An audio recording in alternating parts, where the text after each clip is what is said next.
কাতলা মাছের মাথাটা এতটাই শক্ত যে ভাঙাই যাচ্ছে না। মিনু কিচেনে সবাইকে স্বাগতম। আশা করছি তোমরা সকলেই ভালো আছো। সবার প্রথমে গ্যাস অন করে কড়া বসিয়ে দিলাম। গরম কড়াইয়ের মধ্যে মুগ ডাল ভেজে নিচ্ছি পরিমাণ মতো। লক্ষ্য রাখতে হবে ডালটা যাতে না পুড়ে যায়, আর ডালটা থেকে যখন সুন্দর একটা গন্ধ ছাড়বে তখনই ডালটাকে নামিয়ে নেবে, নাহলে ডালটা পুড়ে যাবে।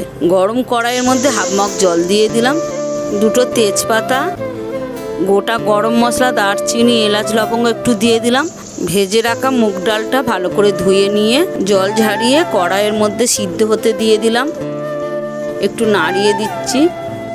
কাতলা মাছের মাথাটা ভালো করে ধুয়ে জল ঝারিয়ে নিলাম।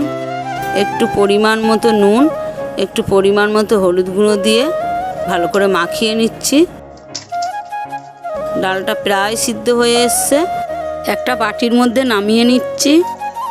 গরম কড়াইয়ে একটু সাদা তেল দিয়ে দিলাম। কড়াটাকে ভালো করে একটু নাড়িয়ে দিলাম যাতে কড়ার চারপাশে তেলটা লেগে যায়। গরম তেলের ওপর মাছের মাথাগুলো ভেজে নিচ্ছি, উল্টিয়ে পাল্টিয়ে। লাল লাল করে ভালো করে ভাজতে হবে, তা নাহলে আঁচটে গন্ধ করবে। একটা টমেটো ঘষে নিচ্ছি। মাছের মাথাগুলো ভেজে নেওয়া কমপ্লিট হয়ে গেছে। ওই তেলটার মধ্যে একটা শুকনো লঙ্কা ছিঁড়ে দিয়ে দিলাম, একটু পরিমাণ মতো গোটা জিরে, আগে থেকে দুটো পেঁয়াজ কুচিয়ে রেখেছিলাম দিয়ে দিলাম, দিয়ে একটু নাড়িয়ে দিচ্ছি। হাফ চা চামচ নুন দিয়ে দিলাম, হাফ চা চামচ চিনি দিয়ে দিলাম। আমি নুন মিষ্টিটা একসাথে দিলাম, তার কারণ রঙটা ভালো হবে, স্বাদটাও ভালো হবে। একটা টমেটো কষে রেখেছিলাম দিয়ে দিলাম, দিয়ে আবার একটু নাড়িয়ে দিচ্ছি। এক চা চামচ আদা বাটা দিয়ে দিলাম, দিয়ে একটু ভালো করে নাড়িয়ে দিচ্ছি যাতে না আঁচটে গন্ধ করে, তার জন্য হাফ চা চামচ রসুন বাটা দিয়ে দিলাম, দিয়ে একটু ভালো করে নাড়িয়ে দিচ্ছি। গ্যাসটাকে কমিয়ে দিলাম যাতে মশলাগুলো না পুড়ে যায়। জিরের গুঁড়ো হাফ চা চামচ, ধনে গুঁড়ো হাফ চা চামচ দিয়ে একটু ভালো করে নাড়িয়ে দিচ্ছি। হলুদ গুঁড়ো, লঙ্কা গুঁড়ো হাফ চা চামচ করে দিয়ে দিলাম, দিয়ে একটু নাড়িয়ে দিচ্ছি। মশলার বাটিটাকে ধুয়ে অল্প করে একটু জল দিয়ে দিলাম, নাড়িয়ে চাড়িয়ে যাতে না মশলাটা পুড়ে যায়, লক্ষ্য রাখতে হবে। মশলাটা পুড়ে গেলে এর স্বাদটা পুরো নষ্ট হয়ে যাবে। আমি যে মাছের মাথাগুলোকে ভেজে রেখেছিলাম দিয়ে দিলাম, দিয়ে একটু ভালো করে নাড়িয়ে চাড়িয়ে দিচ্ছি। মাছের মাথাগুলো যতটা পারছি খুন্তি দিয়ে ভেঙে ভেঙে দিচ্ছি যাতে এর ঘিটা ভালো মতো বেরিয়ে যায়। এতে মাছের মাথার ডালটার স্বাদটা অনেকটাই বেশি বাড়িয়ে দেবে। যতটা পাচ্ছি মাছের মাথাটাকে ভালো করে মশলার সাথে মিশিয়ে নিচ্ছি। এতে কি হবে, ডালের স্বাদটা আরও বাড়বে। 4টে কাঁচা লঙ্কা চিড়ে দিয়ে দিলাম, দিয়ে একটু ভালো করে নাড়িয়ে দিচ্ছি।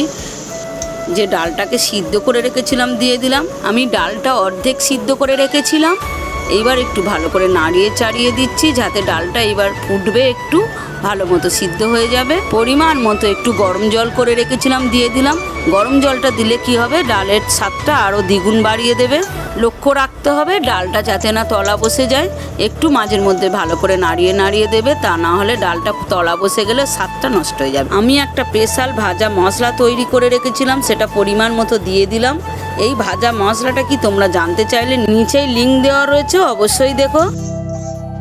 ভাজা মশলাটা ভালো করে ডালের সাথে মিশিয়ে দিলাম, নাড়িয়ে চাড়িয়ে যাতে স্বাদটা বাড়িয়ে দেয়। কাতলা মাছের মাথা ডালটা সম্পূর্ণ তৈরি হয়ে গেছে। তোমরা বিয়ে বাড়ির রেসিপি দেখতে চাইছিলে, এই রেসিপিটা তোমরা বাড়িতে অবশ্যই ট্রাই করো। আশা করছি তোমাদের অনেক ভালো লাগবে। এই রেসিপিটা তোমাদের কেমন লাগলো অবশ্যই লাইক কমেন্টের মাধ্যমে জানাবে। তুমিও ফের মানিয়ে নেবে বিয়ে বাড়ির ডাল। বিয়ে বাড়ির ডাল ভালো হয়েছে?